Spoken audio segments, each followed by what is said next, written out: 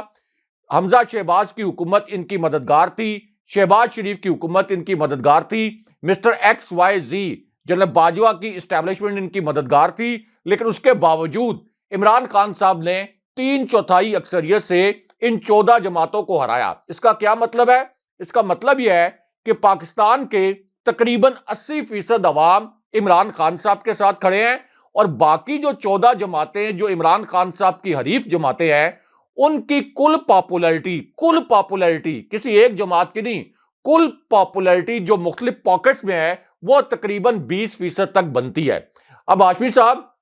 ایسا نہیں ہے کہ نون لیگ کی کوئی 20% پاپولیرٹی ہے، یعنی ان کی ملا کے کسی کی 2%، کسی کی 3%.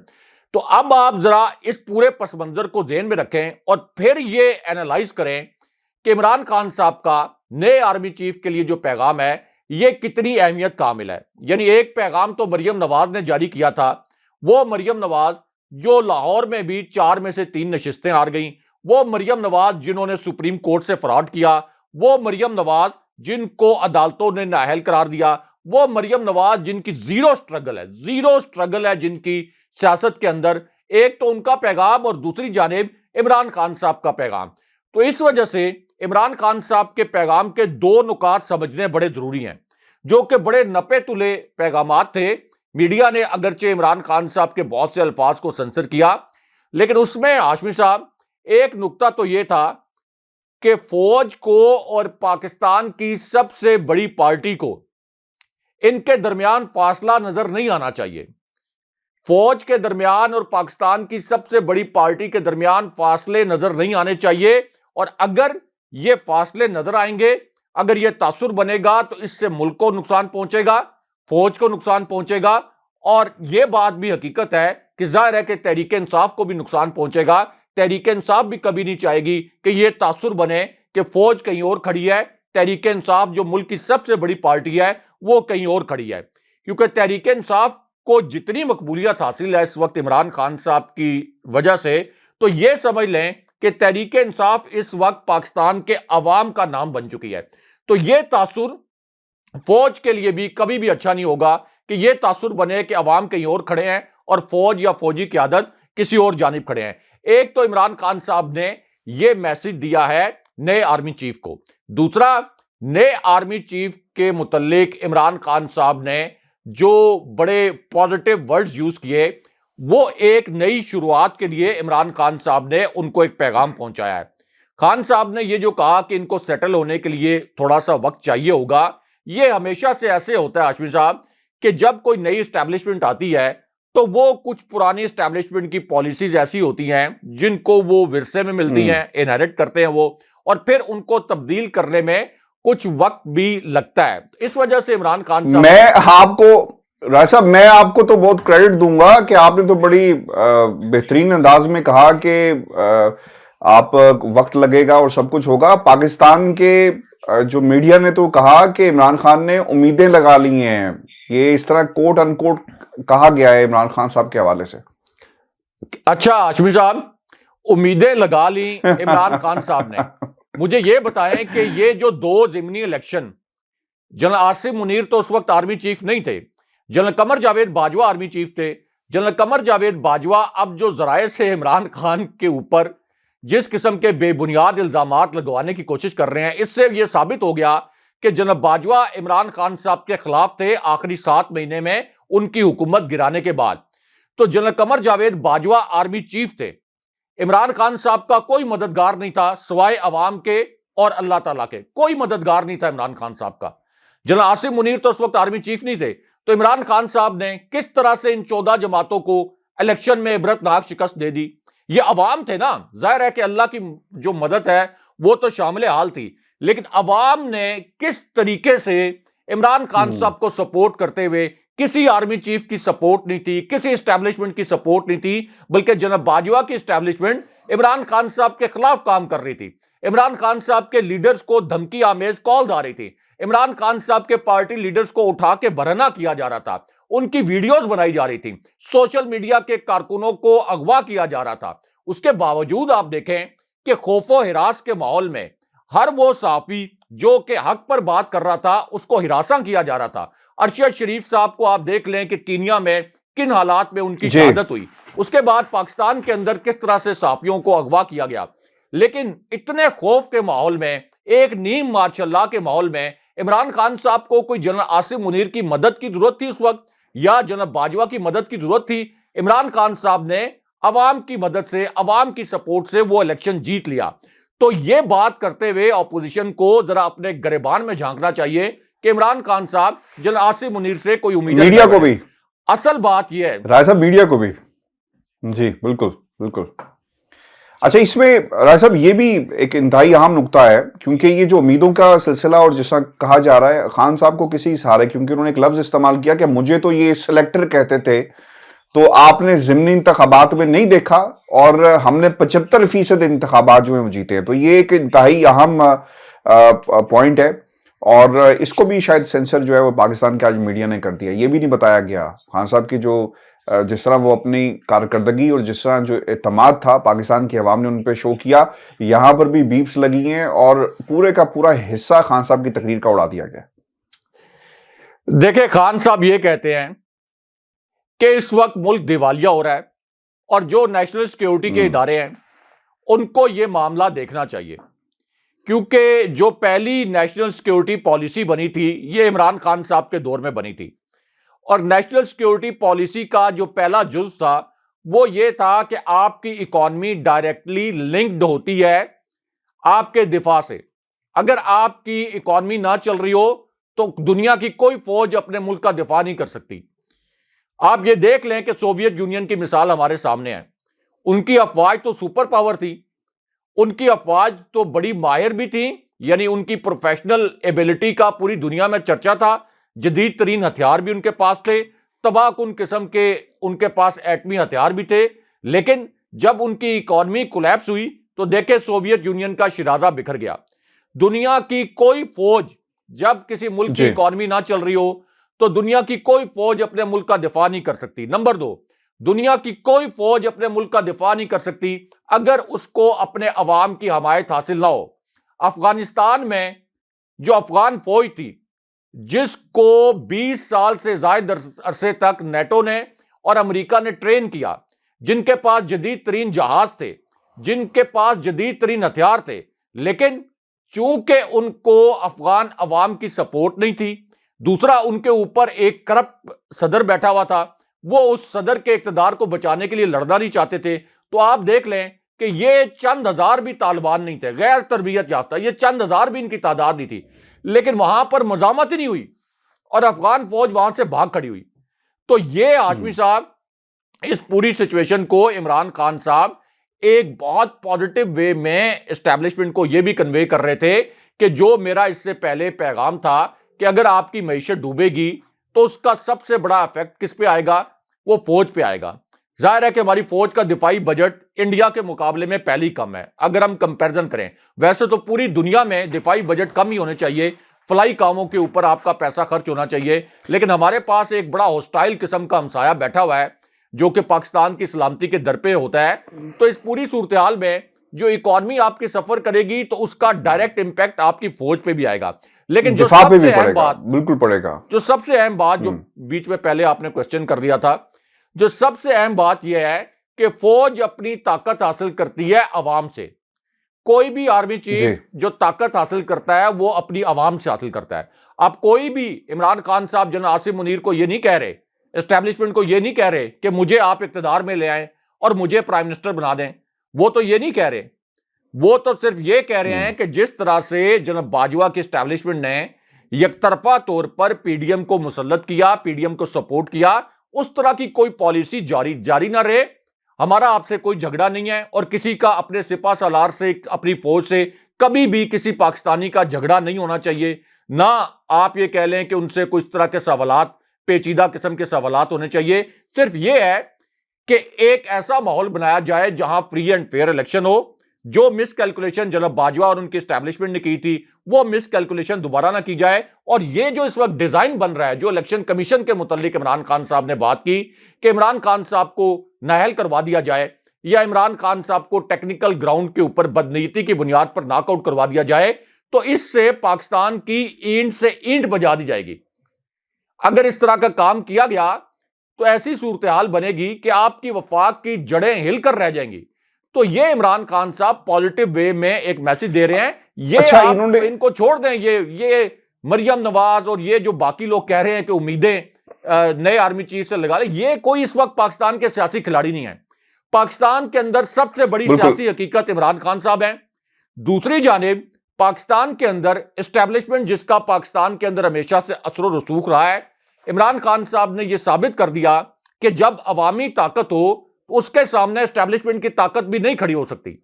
ہم نے دیکھ لیا کہ عمران خان صاحب نے کس طرح سے 3/4 اکثریت سے الیکشن جیتا ہے. تو عمران خان صاحب اپنے ادارے کے متعلق کوئی منفی امپریشن نہیں بنانا چاہتے. وہ نہیں چاہتے کہ عمران خان صاحب کے سپورٹر یا عوام فوجی قیادت کے متعلق یا فوج کے متعلق کسی بھی قسم کا منفی تاثر بنائیں یا منفی جذبات کا اظہار کریں. عمران خان صاحب یہ چاہتے ہیں کہ ہماری فوج, ہماری عوام, ملک کی جو سب سے بڑی پاپولر پارٹی ہے, یہ کبھی بھی اس طرح کا تاثر نہ بنے کہ یہ آمنے سامنے ہے. یہ بھی نہیں کہ عمران خان صاحب کو سپورٹ کریں, صرف یہ ہے کہ جو ان کا کام ہے وہ کام کریں. اور شہباز شریف کو غیر آئینی طور پر زبردستی مسلط رکھنے کے حوالے سے جس قسم کے اقدامات جناب باجوہ نے اور ان کے ساتھیوں نے کیے, اس طرح کے اقدامات نہ کیے جائیں. عمران خان صاحب کا جو میسج تھا, جو انہوں نے ایک انٹرویو میں بھی دیا, وہ میسج یہ تھا. اچھا صاحب, جنرل باجوہ کے 2 مزید راز جو ہیں وہ خان صاحب نے کھول دیے ہیں. اب راز کوئی رہ تو نہیں گیا, کون کس کا کھلاڑی تھا اور کون کہاں پہ کھڑا ہو کر کس کو آگے اس نے جو ہے اپنا اعلی کار بنایا. اب سب نام, سب حقیقتیں, سب راز, سب پردے جو ہیں وہ اٹھ چکے ہیں. لوگوں کے اصل چہرے قوم کے سامنے ہیں. تاریخ جب لکھے گی اپنے آپ کو دہرائے گی, اور تاریخ کبھی بھی جو ہے وہ جھوٹ نہیں بولتی, اور تاریخ پرکھے گی ان تمام کرداروں کو کہ کون کہاں کس کے ساتھ کھڑا تھا اور کس نے کیا کردار ادا کیا. رائے صاحب, یہ جو 2 راز ہیں اب یہ کون سے دو راز جو ہیں وہ سامنے آ گئے ہیں، اور میرا خیال ہے کہ یہ تو ایک سیریز ہونی چاہیے، سیکرٹس آف جنرل باجوہ، دی ڈاکٹرن آف جنرل باجوہ، اس پہ پورا کا پورا ایک جو ہے وہ ایک سیکوینس بننا چاہیے۔ دیکھیں ہاشمی صاحب، ایک تو عمران خان صاحب نے یہ الفاظ استعمال کیے کہ جنرل قمر جاوید باجوہ یہ کہتے تھے اور یہ کلیم کرتے تھے کہ میں غیر سیاسی ہوں، لیکن دوسری جانب وہ مکمل طور پر سیاست میں ملوث تھے۔ خان صاحب نے یہ بھی کہا کہ جنرل باجوہ نے مجھے نااہل کروانے کی کوشش کی، یہ عمران خان صاحب کے الفاظ تھے۔ اس کے بعد عمران خان صاحب یہ کہتے ہیں کہ جنرل قمر جاوید باجوہ آ کر مجھے یہ ڈیمانڈ کرتے ہیں، اور خان صاحب نے یہ الفاظ استعمال کیے کہ یہ بڑی عجیب و غریب ڈیمانڈ تھی کہ آپ اپنے وزیر اعلیٰ عثمان بزدار کو ہٹاؤ اور علیم خان کو وزیر اعلیٰ بناؤ۔ اب یہ ایسے ہی ہے کہ جیسے میں جنرل باجوہ کو کہتا کہ سارے کور کمانڈرز آپ میری مرضی کے لگائیں۔ پھر خان صاحب کہتے ہیں کہ میں نے جنرل باجوہ کو یہ بھی بتایا کہ علیم خان کے اوپر کیسز ہیں، جو خان صاحب کے الفاظ ہیں، اور پھر یہ بھی ان کو کنوے کیا کہ میری پارٹی کے اندر ایک تقسیم پیدا ہو جائے گی، چودھری پرویز الہی علیم خان کو سپورٹ نہیں کریں گے، لیکن جنرل باجوہ بار بار مجھے یہ کہتے رہے کہ آپ ہٹائیں عثمان بزدار کو اور علیم خان کو وزیر اعلیٰ بنائیں۔ پھر عمران خان صاحب کہتے ہیں کہ رجیم چینج جو آپریشن تھا، اس میں جنرل قمر جاوید باجوہ مددگار تھے۔ جنرل باجوہ کے متعلق خان صاحب نے اب یہ کہا ہے باقاعدہ کہ رجیم چینج آپریشن میں وہ مددگار تھے، اور جتنا بھی تشدد 7 مہینے میں تحریک انصاف کے رہنماؤں پر کیا گیا، اعظم سواتی کو جو برہنہ کیا گیا، اس کے علاوہ تحریک انصاف کے جو لیڈرز ہیں ان کو جو دھمکی آمیز فون کالز آئیں، وہ یہ کہتے ہیں کہ یہ ساری پالیسیز جنرل باجوہ کی تھیں۔ یہ بھی عمران خان صاحب کہہ رہے ہیں۔ تو اب اگر عمران خان صاحب یہ تمام باتیں بتا رہے ہیں،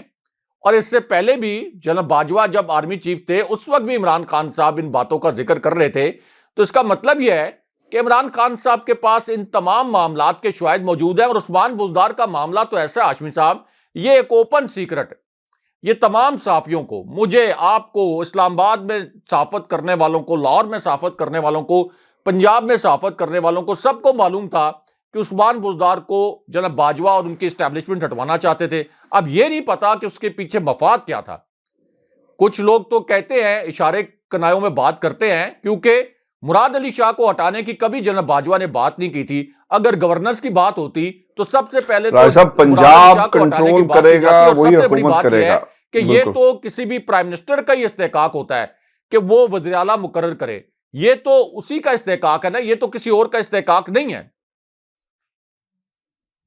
پنجاب رائے صاحب جو کنٹرول کرے گا وہی جو ہے حکومت کرے گا، یہی اس کے پیچھے منطق تھا، اس کے علاوہ تو کوئی اور منطق نہیں ہے۔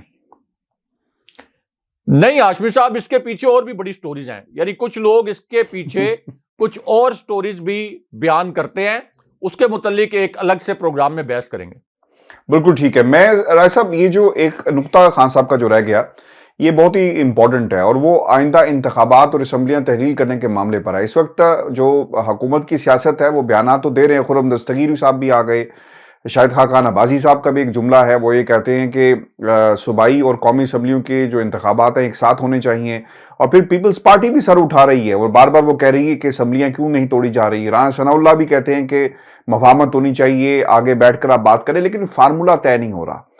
اس فارمولے کے حوالے سے فواد چودھری نے کیا کہا، لیکن خان صاحب یہ کہتے ہیں کہ ان حالات کے اندر آصف علی زرداری ہو، نواز شریف ہو، وہ مقابلہ نہیں کر سکتے، انتخابات سے ڈر رہے ہیں۔ انہوں نے 75% انتخابات جو نتائج عمران خان کے حق میں آئے، پاکستان کی حکومت، پاکستان کی عوام نے جو اپنا فیصلہ سنایا، ان کو معلوم ہے کہ ان کا کیا حشر ہوگا۔ آپ پاکستان کے سیاسی منظرنامے سے راجہ صاحب پچھلے 3 سالوں سے غائب ہیں، آپ کو وینٹیلیٹر پر رکھا گیا، آپ کو زندہ رکھا گیا، جو پارٹی کے دیگر عہدیدار تھے، جو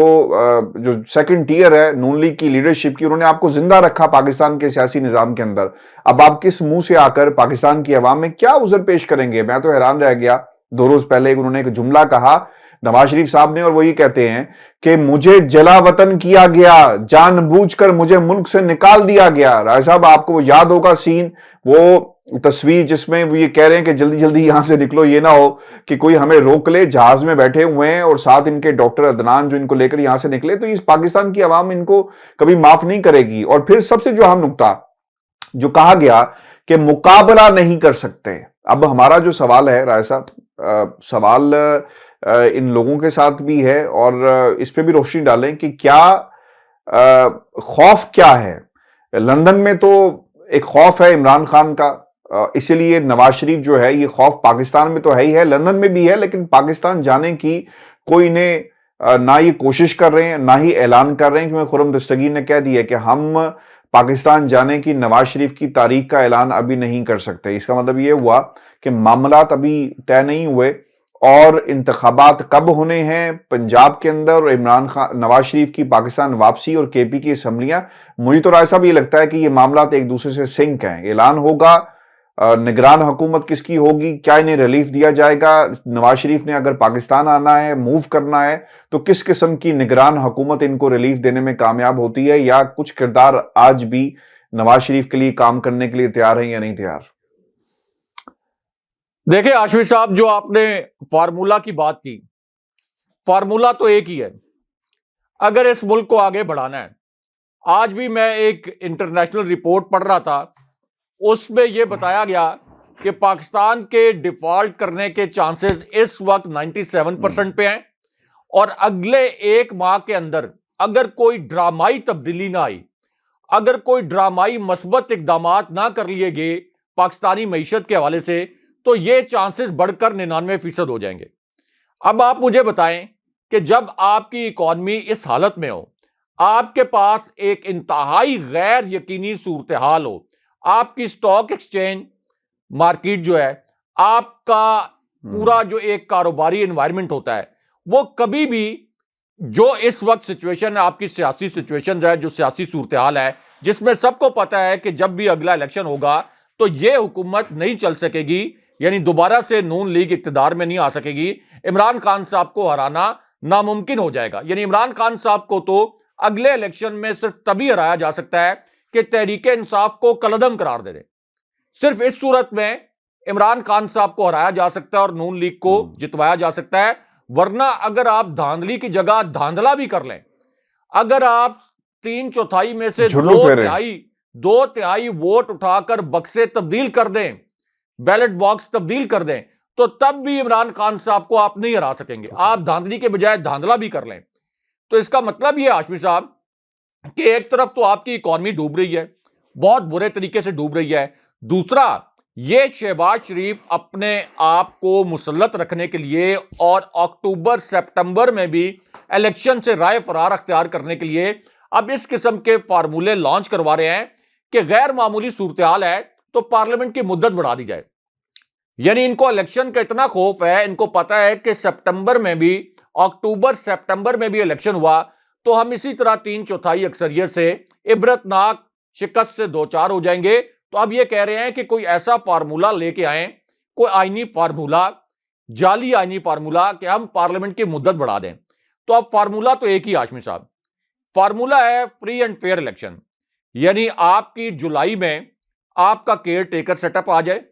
جون جولائی میں، جو کہ روٹین میں جیسے پارلیمنٹ اپنی مدت پوری کرے گی، اور اس کے بعد سپٹمبر میں یا اکتوبر میں آپ کے الیکشن ہو اور فری اینڈ فیئر الیکشن ہو۔ یہ فری اینڈ فیئر الیکشن، آپ نے تو یہ پوری ایک ٹائم لائن بتا دی ہے۔ میں چاہوں گا کہ ہونا کیا چاہیے اس سے پہلے جو اعلان کر دیا گیا ہے فواد چودھری صاحب کی طرف سے۔ فواد چودھری صاحب یہ کہتے ہیں کہ الیکشن کی تاریخ کا اعلان نہ کرنے کی صورت میں حکمران اتحاد کو پنجاب اور خیبر پختونخوا اسمبلیاں توڑنے کی تاریخ جو انہوں نے بتائی، وہ کیا کہہ رہے ہیں؟ وہ یہ کہہ رہے ہیں کہ امپورٹڈ حکومت کے اکابرین الیکشن نہیں چاہتے، لیکن ملک کیسے چلانا ہے کوئی پتہ نہیں، صرف وزیر بنانا اور بیرونی دورے کرنے سے ملک نہیں چلتے۔ وہ اشارہ کر رہے تھے یہ بلاول کی طرف۔ یہ ایک پیچیدہ اور مشکل کام ہے جس کی اہلیت ان حکمرانوں میں نہیں۔ پاکستان کو سیاسی استحکام کی ضرورت ہے اور یہ مستحکم حکومت کے بغیر ممکن نہیں ہے۔ پی ڈی ایم 20 دسمبر تک عام انتخابات کا فارمولا نہیں لاتی تو پنجاب اور خیبر پختونخوا میں اسمبلیاں توڑ دی جائیں گی۔ رائے صاحب، یہ پہلا موقع ہے کہ باقاعدہ 20 تاریخ دے دی گئی ہے، اور آج ہم نے سنا بھی، عمران خان نے بھی کہا کہ ہم اسی مہینے یعنی دسمبر میں اس بات کا فیصلہ کر لیں گے۔ اب 20 تاریخ ہے، 20 دسمبر ہے، اور اب پاسبلٹیز نہیں ہیں۔ اب باقاعدہ طور پر اعلان کر دیا گیا ہے پاکستان تحریک انصاف کی طرف سے کہ فارمولا اگر حکومت نہ لائی تو 20 دسمبر کے بعد اسمبلیاں جو ہیں وہ تحلیل کر دی جائیں گی۔ ہاشمی صاحب، فارمولا ظاہر ہے کہ جو ٹائم لائن میں آپ کو بتا رہا تھا وہ اسی کے مطابق ہو سکتا ہے، کیونکہ اگر یہ دسمبر میں ہی اسمبلیاں تحلیل بھی ہوتی ہیں تو 60 ڈیز کے اندر الیکشن ہونا ہے۔ ہو سکتا ہے الیکشن کمیشن ان کا اعلیٰ کار بن کے کچھ تھوڑا سا ڈیلے کر دے اور یہ معاملہ 90 ڈیز تک چلا جائے۔ اب اس کا مطلب ہے کہ مارچ اپریل تک تو آپ کی بات نئے الیکشن کی چلی جائے گی۔ تو اب اس میں اگر یہ امپورٹڈ حکومت تحریک انصاف کے ساتھ بیٹھے سنجیدہ انداز میں اور فری اینڈ فیئر الیکشن کے لیے 2-3 معاملات کے اوپر بات ہو جائے، ایک تو انتخابی اصلاحات، ایک جو اوورسیز پاکستانیز کو ووٹ دینے کا حق، دوسرا اب تو ظاہر ہے کہ جو الیکٹرانک ووٹنگ مشینوں کا پروجیکٹ تھا اس کے ذریعے اب اگلا الیکشن کروانا ممکن نہیں ہے، اس کا ٹائم چونکہ بہت ہی کم رہ گیا ہے۔ تو الیکشن کمیشن کا کیا کردار ہوگا، اور پھر یہ کہ آپ کا کیئر ٹیکر سیٹ اپ وقت پہ آ جائے۔ آپ یہ نہ سمجھیں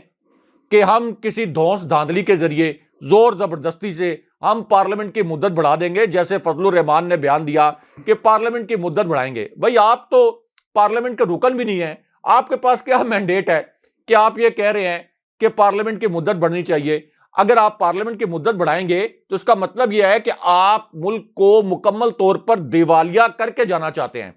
ہاشمی صاحب، پوری دنیا کا ایک فارمولا ہوتا ہے، جب شدید قسم کا معاشی عدم استحکام ہو، جب اکانومی کولیپس کر رہی ہو، پوری دنیا کا یہ فارمولا ہے کہ پھر دنیا کے تمام ممالک نئے الیکشن کی جانب جاتے ہیں، کیونکہ نئے الیکشن سے استحکام آتا ہے۔ جو آپ کی کاروباری برادری ہے، جو آپ کی سٹاک مارکیٹ ہے، اسی طرح جو آپ کا انویسٹر ہے، جو آپ کا سرمایہ دار ہے، جو صنعت کار ہے، جو تاجر ہے، اس کا سسٹم کے اندر ٹرسٹ ہی تب آتا ہے، وہ اتنا اس کا کانفیڈنس تبھی بلڈ ہوتا ہے کہ اس کو پتا ہوتا ہے کہ اب ایک نئی حکومت آ گئی ہے، اس کی جو پالیسیز ہوں گی یہ اگلے 3 4 5 سال چلیں گی، یہ حکومت قائم رہے گی۔ یعنی ابھی تو اس حکومت کی پالیسیز کے اوپر کسی بھی صورت سرمایہ کار کا ٹرسٹ نہیں ہو سکتا، وہ اس کا کانفیڈنس شیک ہوا ہے، اس کو پتا ہے کہ یہ حکومت کسی بھی وقت ختم ہو سکتی ہے، نمبر 1۔ نمبر 2 کہ الیکشن کو زیادہ دور نہیں ہے، سب کو پتا ہے۔ تو اس پوری صورتحال میں 2 چوائسز ہے۔ ایک چوائس تو یہ ہے کہ آپ وقت سے تھوڑا پہلے الیکشن کروا لیں، ملک کو جتنا نقصان پہنچنے کا مزید خدشہ ہے وہ تھوڑا سا نقصان کم ہو جائے گا۔ دوسری چوائس یہ ہے کہ چلیں آپ وقت کے اوپر الیکشن کروائیں، ملک ڈوب رہا ہے، ملک کو آپ تھوڑا اور ڈوبنے دیں لیکن وقت پہ الیکشن کروا لیں۔ تیسری چوائس یہ ہے کہ آپ ملک کا بیڑا غرق کروا دیں، اگر پارلیمنٹ کی مدت بڑھا دیں،